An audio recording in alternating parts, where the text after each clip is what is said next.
Olá, eu sou Fabiano Pereira e essa é mais uma edição do Global Talks TV USP, uma iniciativa em parceria da TV USP Piracicaba com o Instituto de Relações Internacionais da USP através do professor Pedro Feliu Ribeiro, nosso parceiro nessa iniciativa. Hoje nós vamos falar um pouquinho sobre a África do Sul. A África do Sul que ficou conhecida no cenário internacional inicialmente, infelizmente, pelo fenômeno do apartheid, o regime de segregação racial que perdurou de 1948 até 1994. Contudo, no decorrer das últimas décadas, a África do Sul trabalhou incessantemente para mudar a sua realidade interna e também a sua imagem externa e se tornou a segunda economia mais importante da África e a 25ª economia mais pujante do mundo. Para falar sobre isso e sobre a relação da África do Sul, parte dos BRICS, com o Brasil, eu tenho o prazer de receber mais uma vez o professor Pedro Feliu, que é pesquisador e docente do Instituto de Relações Internacionais da USP em São Paulo e também coordenador da plataforma Pólen, Política Externa em Números. Professor, obrigado por estar conosco mais uma vez aqui. Olá, Fabiano. É um prazer participar de mais um episódio do Global Talks. Professor Pedro, quem é a África do Sul hoje? Bom, Fabiano, como você comentou no início, a África do Sul ficou muito marcada em 1948 pelo regime do apartheid, um regime segregacionista que isolou o país internacionalmente. Então, a África do Sul tem a independência em 1910, é fortemente marcada pelo apartheid em 48, e aí emergem na luta de libertação da África do Sul, desse regime segregacionista, importantes lideranças como Nelson Mandela, Oliver Tambo, Walter Sisulu, no chamado Partido do Congresso Nacional Africano, que é o partido que até hoje governa a África do Sul. Então, em 1994, quando Nelson Mandela assume a presidência pela primeira vez na redemocratização da África do Sul, se livrando do regime segregacionista do apartheid, a África do Sul se inspira muito nesse combate ao apartheid ao movimento não violento do Gandhi. E a partir de 1994, a reinserção da África do Sul no sistema internacional, o restabelecimento das suas relações exteriores, porque vários países cortaram relações durante o apartheid com a África do Sul, ela imprime uma lógica de defesa dos direitos humanos, de defesa da soberania, da não intervenção, e ingressa, junto com o Brasil, Índia, Indonésia e outros países em desenvolvimento, numa campanha para reformar o sistema internacional e torná-lo mais justo, de forma a combater principalmente a pobreza, o genocídio e a violência. Então, se a gente observar essa linha de atuação sul-africana, hoje ganha destaque o pedido do país, junto à Corte Internacional de Justiça, para reconhecer a incursão militar de Israel em Gaza como um genocídio. Portanto, a África do Sul tem um papel muito importante, principalmente entre os países do Sul global, na defesa dos direitos humanos. Vale lembrar que o Brasil apoiou essa petição sul-africana, na Corte Internacional de Justiça, e é, junto com Índia, China e Rússia, importantes parceiros alternativos aos tradicionais parceiros do Norte, que seriam a União Europeia, Estados Unidos e o Japão. Agora, é interessante a gente talvez trazer à memória, professor, um pouco dessa história, porque como o senhor mesmo citou no começo da sua fala, é uma história de independência relativamente recente, né? E a África do Sul, então, antes desse movimento de independência, ela era uma colônia. E como colônia, ela tem ali na sua formação também a presença de diversas etnias, inclusive europeias. Fala um pouquinho disso e de que forma isso influenciou o quadro da construção da África do Sul que nós conhecemos hoje. Durante meados do século XIX, quando expandiu a invasão europeia no continente africano e deu-se início a um processo de colonização, a África do Sul foi objeto de intensa disputa, e principalmente entre o Reino Unido e a Holanda, que ambos acabaram tendo uma grande leva de imigração branca para a África do Sul. Antes disso, a África do Sul era composta por mais de 20 etnias, com a etnia Zulu tendo maior relevância econômica, numérica e militar. Hoje, a África do Sul, em função disso, tem 11 línguas oficiais. Claro que o inglês é a principal delas, é mantida a língua da colonização, mas é um país extremamente multicultural e multiétnico. E na Constituição de 1996, pós-apartheid, isso é bastante assegurado. E durante então, a independência do Reino Unido é em 1910. Em 1948, como você bem mencionou no início do programa, há a emergência de um partido nacionalista, que é o Partido dos Afrikaners, né? Que são esses descendentes de holandeses, principalmente, que também são chamados de Boers, e que tem uma visão absolutamente segregacionista, racista, de separação completa dessa migração europeia da população africana original. E tanto que, por muito tempo, a África do Sul se considerava, nesse período da apartheid, a Europa africana, né? Um país completamente diferente dos seus vizinhos. Isso marcou muito a política externa da África do Sul no período. Então, durante a Guerra Fria, os Estados Unidos se aproximou do regime do apartheid na luta contra os movimentos de liberação nacional marxistas na Namíbia, no Moçambique e Angola. Tanto que, junto com a União Soviética, Cuba teve um papel muito importante no combate ao regime do apartheid. Então, hoje, se a gente olha a posição sul-africana sobre a guerra da Ucrânia, a gente percebe a força da Rússia nas relações com a África do Sul. Isso vem do período em que a União Soviética apoiou o Partido do Congresso Nacional Africano, que hoje é o partido que ganhou todas as eleições. Então, todos os presidentes desde 1994 são desse partido. Então, no âmbito interno, embora seja uma democracia bastante consolidada, tem baixa competitividade eleitoral, mas ainda assim, durante esse período, o país se aproximou, né, esses líderes que buscavam derrubar o apartheid se aproximaram muito da União Soviética e tem até hoje uma relação bastante importante, não só via BRICS, mas, por exemplo, como eu havia comentado, na guerra da Ucrânia. Tradicionalmente, esperava-se que a África do Sul fosse condenar veementemente a invasão russa, em função de todo esse ativismo sul-africano em termos de direitos humanos, de respeito ao direito internacional e a supremacia das leis em detrimento do poder. Só que o que aconteceu é que a África do Sul manteve uma posição neutra. Então, o atual presidente, que é o Cyril Ramaphosa, ele, apesar de ter visitado a Ucrânia, ter feito acenos para a Ucrânia, permaneceu na percepção de que a posição sul-africana foi muito pró-Rússia, né? Então, a África do Sul se absteve na principal resolução que condenava a invasão russa à Ucrânia, né? Então, junto a outras 35 nações, a África do Sul se absteve.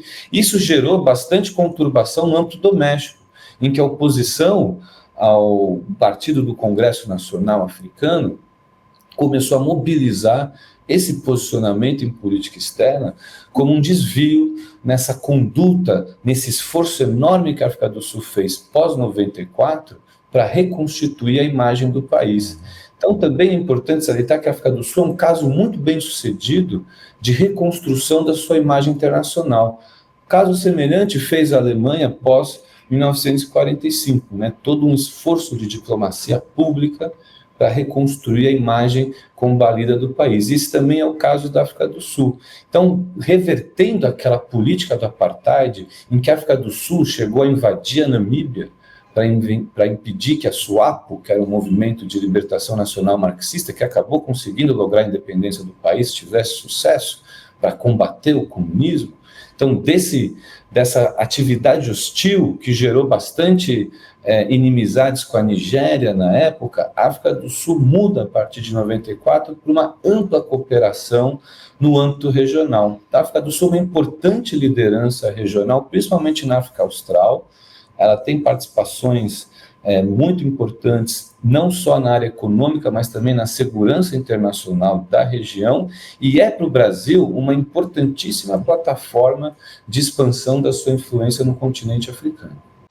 Uma questão muito interessante que o senhor coloca, professor, é essa riqueza, essa pluralidade étnica, presente através dos idiomas, de diversas raças, na Constituição da nação sul-africana. Agora, um dado que eu descobri que achei muito interessante e curioso, é que a presença não só de europeus, né, ou de descendentes de europeus, mas há também uma expressiva comunidade indiana na África do Sul. É muito forte a influência indiana na África do Sul. Isso vem desde da época do Commonwealth, né? E também de partilhar o mesmo passado colonial britânico. Então, havia uma forte política do Império Britânico de exportar mão de obra especializada na construção de ferrovias ou de ações de infraestrutura, e tinham na Índia uma principal fonte de exportação dessa mão de obra. E a África do Sul foi um destino importante da migração indiana, e tiveram também outros fluxos durante a história bastante relevantes, tanto que você tem um dos partidos políticos que se opõe ao atual partido governante, ele tem base hindu, ele tem forte influência hindu, então tem uma comunidade também politicamente muito bem organizada. Isso também se reverte minimamente nas relações exteriores do país, que sempre tiveram proximidade com a Índia, né? Então, quando o Brasil, no final do governo Fernando Henrique Cardoso, lança uma tentativa de diversificar suas parcerias internacionais para não depender muito dos Estados Unidos, foi lançado o Fórum IBSA, que é Índia, Brasil e África do Sul. E não à toa, essa relação da Índia com a África do Sul facilitou essa entrada do Brasil, que depois a gente tem a formação do BRICS, que aí se incorpora a China, a Rússia, atualmente mais 6 países, mas essa relação África do Sul e Índia é bastante antiga e tem ligação com a história conjunta durante o jugo do Império Britânico. Uhum. O Global Talks TV USP, hoje conversando sobre a África do Sul e suas relações com o Brasil, vai para um rápido intervalo, mas volta já. Não saia daí.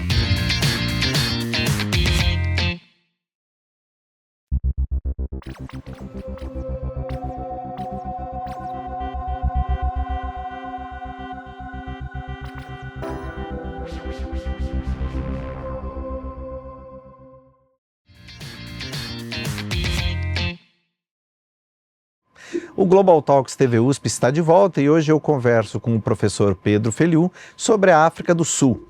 Professor, dando continuidade ao que nós falávamos no primeiro bloco, eu queria conhecer um pouquinho mais sobre a questão da economia do país, né? Na atualidade, como é que se sustenta a economia do país no âmbito interno e externo?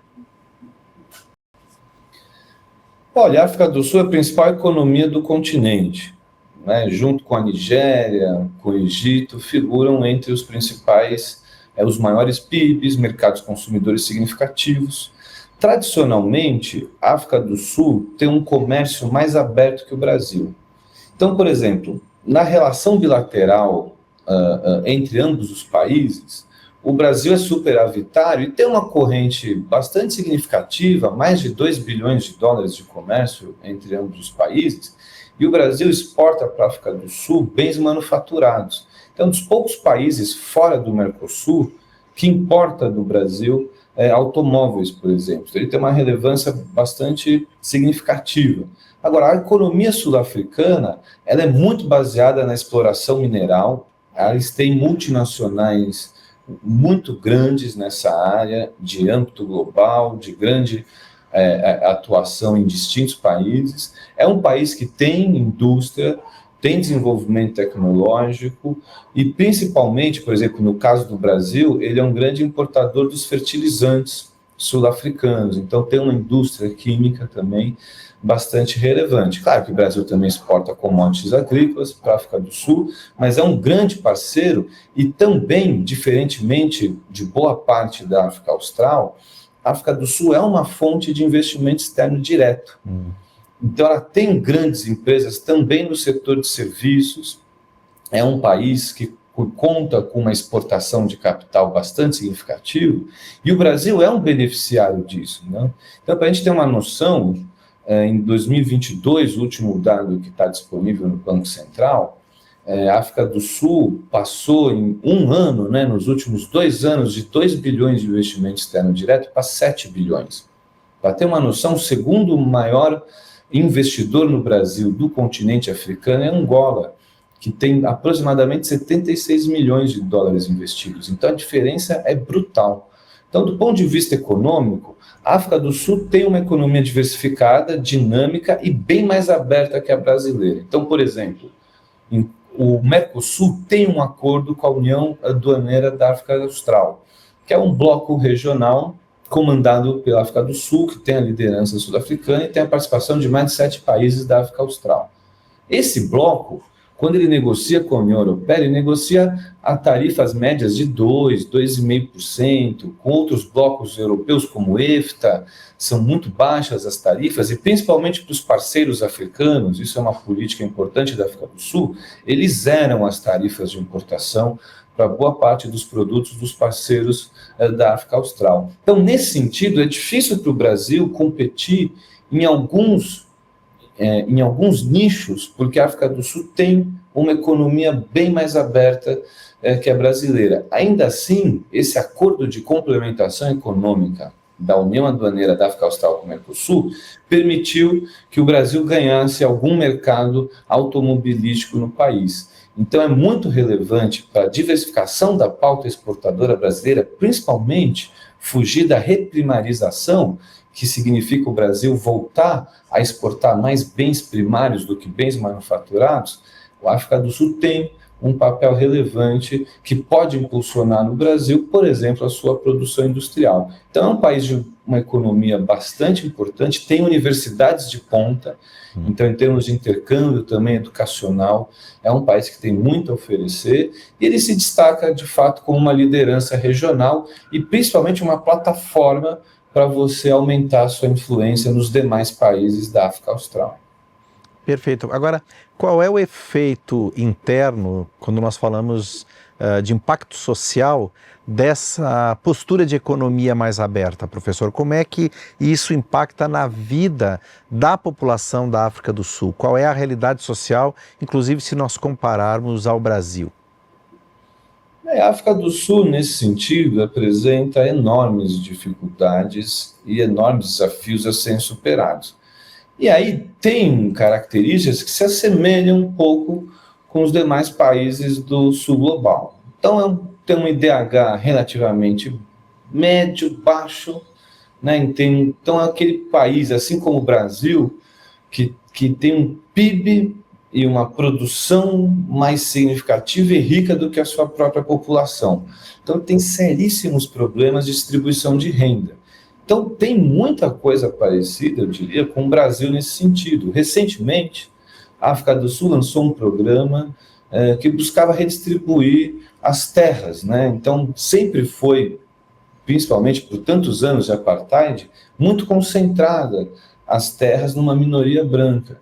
E o governo sul-africano, desde 94, tenta desfazer, redistribuir e equiparar essa desigualdade gritante, mas sem ações radicais, né? Então, sem retomar, digamos assim, o caminho da violência, que foi uma marca importante no país. Tanto é que o Trump, recentemente, fez uma declaração, junto com Elon Musk, que é sul-africano, contrário a essa política, e até ofereceu visto para os fazendeiros brancos sul-africanos, quase que revivendo ou reativando uma antiga guerra civil que o país tanto se esforçou a superar. Então, nesse sentido, ele ainda sofre muitos desafios em desconcentrar a riqueza da minoria branca e distribuir satisfatoriamente para a população. Agora, são os mesmos desafios que boa parte do sul global.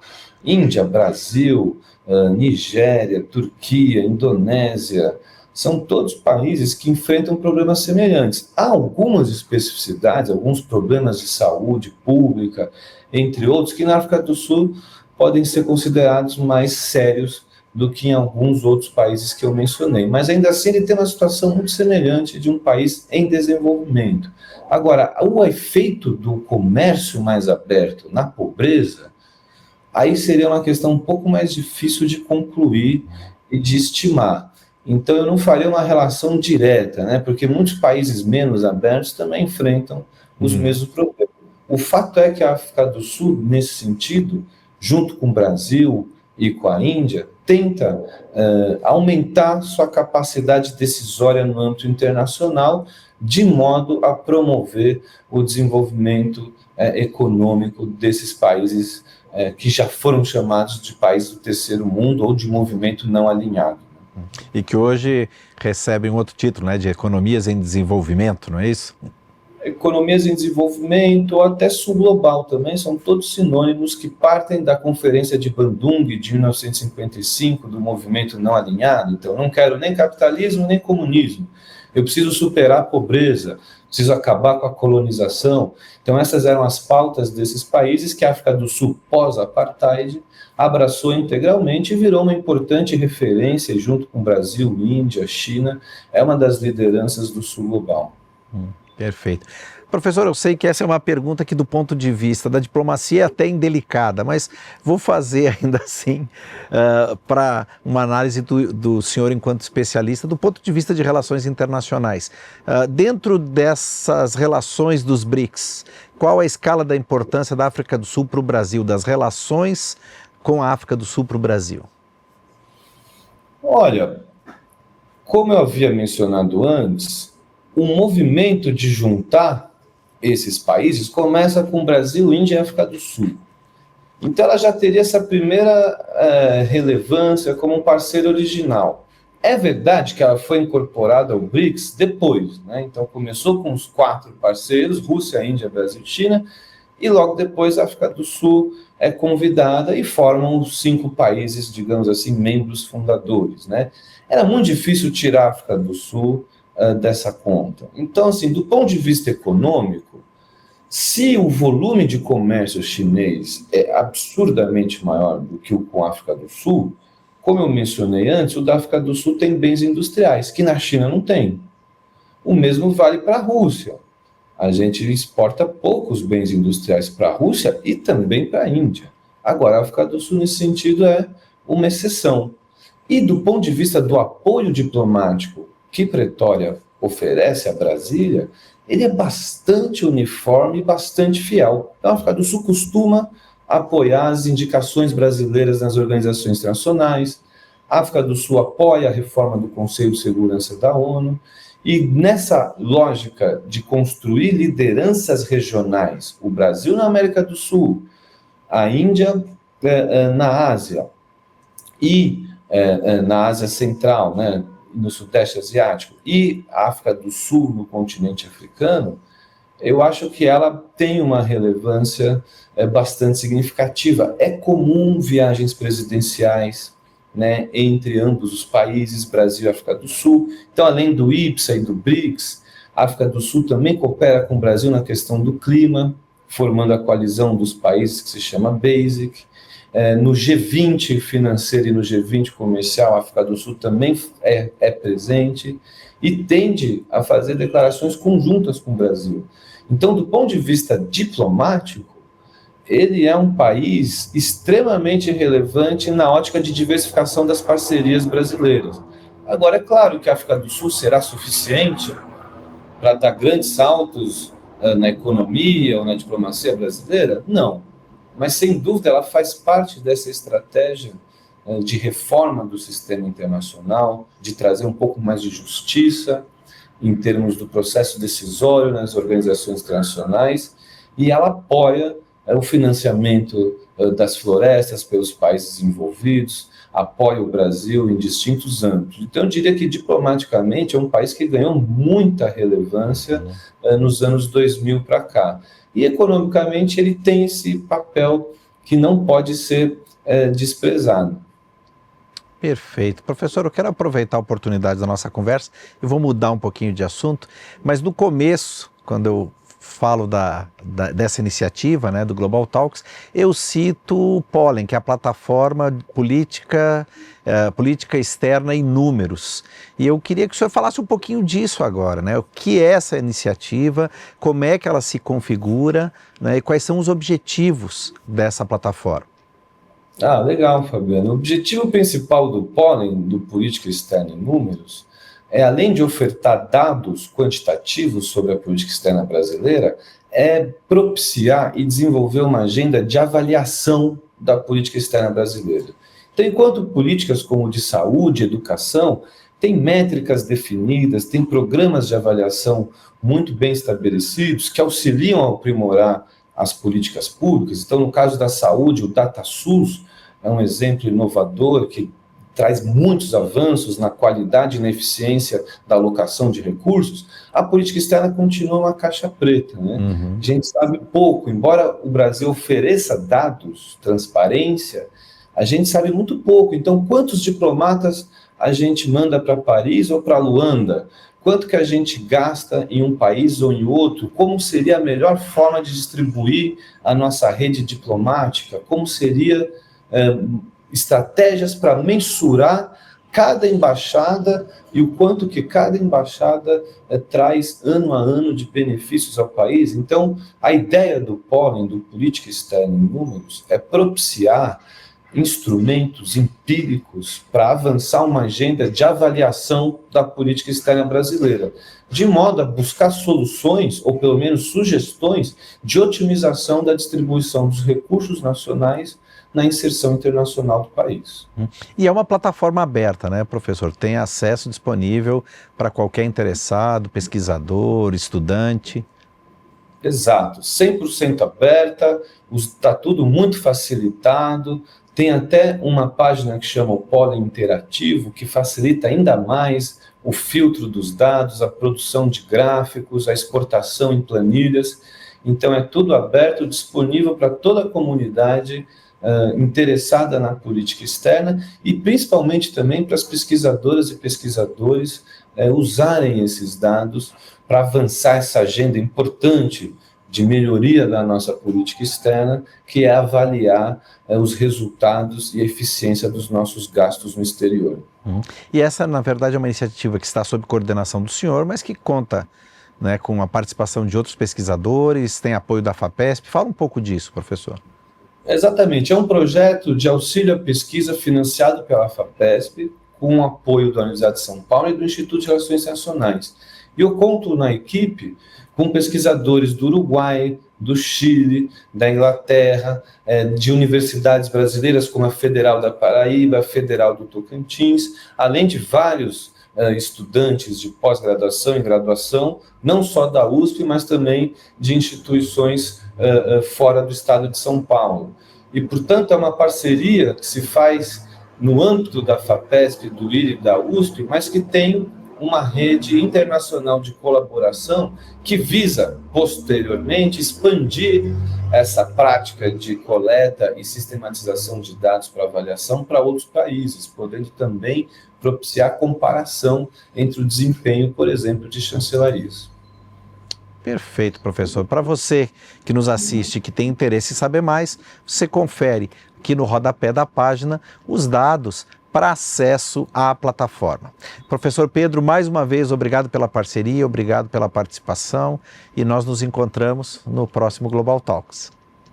Eu que agradeço, Fabiano. É sempre um prazer conversar no Global Talks.